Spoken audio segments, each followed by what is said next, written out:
There's this ominous feeling I get when I read certain genre fiction. I'm enjoying the stories, and then suddenly a female character appears. And then I know it's over, that there's a 99% chance that this woman I'm being introduced to is going to absolutely derail and ruin the story as it proceeds and eventually get me to despise the protagonist I've come to like. In fact, I think this is 1,000% on the male authors writing these characters. And they're not really characters, that's the problem. They are their waifus, their wish fulfillment forced upon you as the reader. You have these women that have almost no purpose in the story, or who, at any rate, don't have a clear function in the narrative that doesn't necessitate their existence and struggles with their presence. The blue, you'll have a badass, hot female character who crosses paths with the male protagonist, and no matter how immoral or stupid she is, the male character will always defend her, will always take her side, will always compromise the main quest in order to assure her safety. And yes, I get that men are dumb. I get that men would betray their family, their friends, or even their existing relationships for some woman they barely know. But that doesn't mean it's good storytelling, unless that's the point of your story. Otherwise, you're really just undermining everything you're working for. A compounding problem with these types of characters is that since they're useless, usually, the only thing left for them to do is create conflict, unnecessary conflict. I've whined about this before, because this happens a lot, especially in detective and police stories. The main protagonist has a wife, but instead of the wife being the supportive partner, she's more like the villain. Not the cool villain that's mysterious and edgy, but the insufferable and mundane kind that just spits out the same generic lines you've heard 1,000 times over.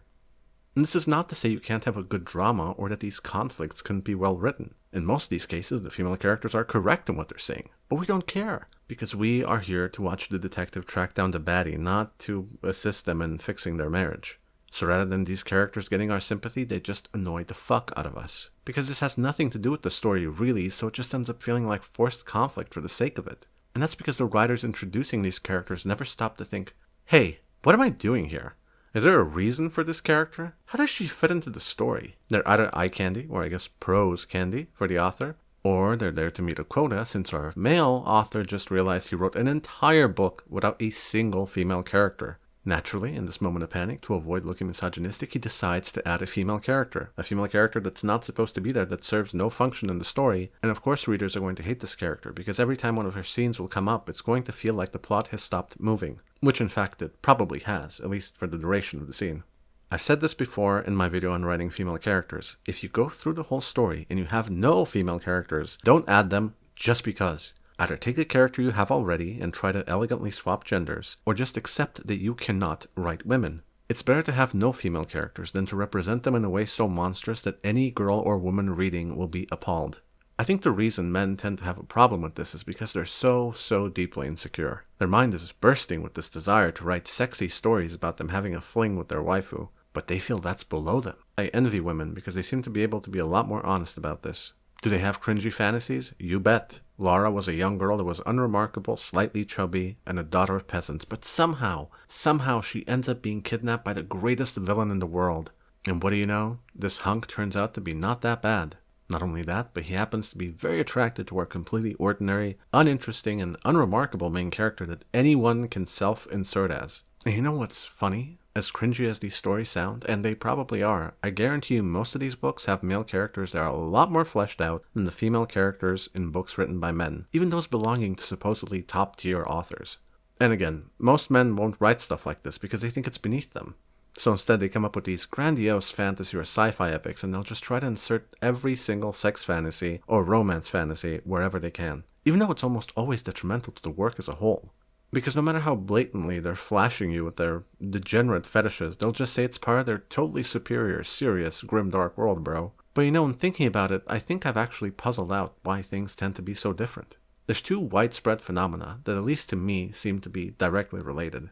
Men always give their hero a best friend for their tightest bond, and women always assume they're secretly gay. And I think that's because very few men actually see their partners, or any woman really, as potential best friend material. Whereas most women are not only willing to give their female characters male best friends, but I think they're deeply unsatisfied when men don't earnestly reciprocate their wish for friendship on top of love. And granted, I might be off in my speculation here, it is only my opinion, my analysis, but I think it helps not only to explain why romance and a lot of genre fiction by men feels so wrong, but also how to fix it. There is a perfect example we can talk about. Sam and Frodo from Lord of the Rings. How many times have you seen people joke that Frodo and Sam are gay? How many times have you seen posts from people arguing that Sam and Frodo are gay-coded? This illustrates what I mean with the tight bromance. Women will look at this and wonder if there isn't a little bit more going on that meets the eye. Because after all, why would a man be so bursting with sensitive feelings when it comes to his best friend when he's never that way with any female character? It is not an outlandish assumption, especially if you don't understand how insecure men truly are, even when writing fiction. Of course, this doesn't mean that one type of bond is superior to the other or that you need to choose. Sam works as a trusty servant who evolves into Frodo's BFF. But I also think Sam would have been great as a sturdy and salt-of-the-earth female hobbit who develops a crush on Frodo. After going through so much traumatic stuff together, it would make perfect sense that they would fall in love and then settle down. Romance done in this way could best be described as companionship. Companionship, or best friendship, if you want to call it that, elevated to the level of romance. Granted, maybe we need to dwell on the word companion a bit, because obviously not everyone who shares the protagonist's goals or goes on the same travels as the protagonist is a companion. By nature, the companion takes a submissive position. In a way, the companion doesn't even have much independence and will only disagree with the protagonist if they think the protagonist are genuinely making a mistake or are led astray in a way that would endanger them. Again, Sam is a great example here, and pretty much the quintessential companion as far as I'm concerned. The stress here is not so much on the partnership, as it is in being an extension of the main character. So for example, the companion will never abandon the main character. Ever. They won't do it even if the main character is corrupted or goes mad. They will always stick by the protagonist no matter what, even if they do so against their better judgment, knowing the main character is completely and utterly wrong and treats them like trash. They'll voice their disagreement, but they'll never abandon them. Not even if they're explicitly asked to by the protagonist. It's true blind doggo loyalty for the hero. If you begin to think about it this way, you can immediately see why the infuriating romantic interests in most stories don't work, because the dynamic is completely reversed. Rather than the love interest being the follower of the main character, what you have in these bad examples is the main character, our hero, bending over backwards to become the companion of somebody else. Somebody who, by the way, may not actually give a rat's ass about him, or his well-being, or that of his friends, or anything related to his quest. Someone watching this video in bad faith could say, well, do you just want women to be followers then? And the answer is obviously not. If the main character is a woman and her romantic companion is a man, then he should be the submissive follower. Same goes if they're both women or both men. Ironically, despite the fact that it seems like these characters would be secondary and forgettable, I think they often take center stage and become fan favorites. I mean, just look at Sam. They might not be the chosen ones and they might not have powers, but they're always pure of heart and driven despite their lack of strength in a way that's far closer to the reader than the protagonist, who could be far removed from ordinary men and women. The catch is that these followers can't themselves be main characters because then they're just going to read like suckers. Ultimately, what you need to remember every time you sit down to write or plot your novel is that your main character cannot lose agency. And yes, being enslaved to someone just because of romantic feelings is a loss of agency. Readers are not going to like that. They won't find it admirable or heroic. It's like watching a friend who's dating a selfish psycho but not being able to intervene in any way, often with the added bonus of watching this irredeemable character get a pass over and over just because she's hot. And if you don't want the romantic interest to be a permanent companion, think very carefully about what you're doing. I even asked my girlfriend about this, who made the point that the dialogue revolving around the romantic encounter should always cut to the point. You may be tempted to go slow in order to make it seem realistic, perhaps even subconsciously going out of your way to avoid being seen as having sex on the brain.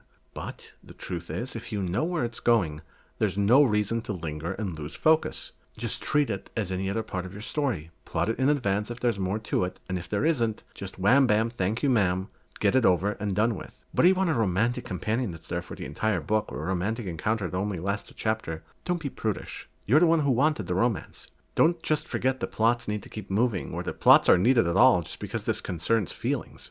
If you wrote about a detective searching a house, you would just say they searched a house. Or maybe you might give a few concrete locations they looked at to make it feel more grounded and then fast forward to the conclusion. But you'd certainly not spend several chapters on them searching the house in boring detail. Romantic dialogue is no different. Don't beat around the bush forever. Use your dialogue to give an idea on the dynamic between the characters, and once that's done, conclude it by getting the characters to do whatever you want from them, whether that's falling in love, getting together, or having sex. If you condense it well enough, you might make it fun even if it isn't necessary to the plot. And I thank my girlfriend for this valuable advice, which I wholeheartedly agree with. Now look, I've read fantasy books, I'm a guy.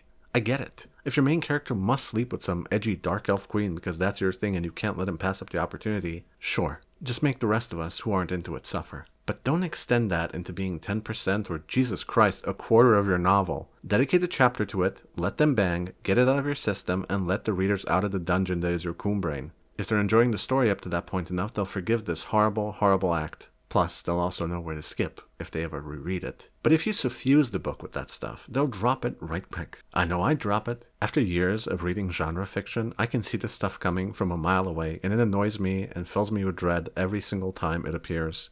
If the one-night stand really doesn't work for you, if what you want is some detailed breakdown of the romance between these two characters, congratulations. Then you can start working on your romance novel. Don't have this preconceived notion that just romance is boring or uninteresting. It's as boring as you allow it to be, okay? Romance stories can be a lot of fun, and they can even be more sadistic and edgy than your average fantasy story. If that's what your heart wants, do that. Don't try to write a romance novel cloaked as a fantasy epic about war. You can just set your romance novel in the same epic fantasy setting and utilize those conflicts to add depth to it, but place the emphasis where it belongs. And don't mislead your readers. So long as you prioritize the plot and evaluate female characters with the same harshness you look at male characters, you'll be fine. The lesson of this video is really simple. The hero can't go around chasing girls or boys. They are on a quest. Some random person they met should in no way compete with that. And if you personally want to practice being a goody two-shoes companion, I would humbly ask you that you like this video. And if you have any ideas for different topics I could cover, any thoughts of any kind, really, feel free to leave them down below.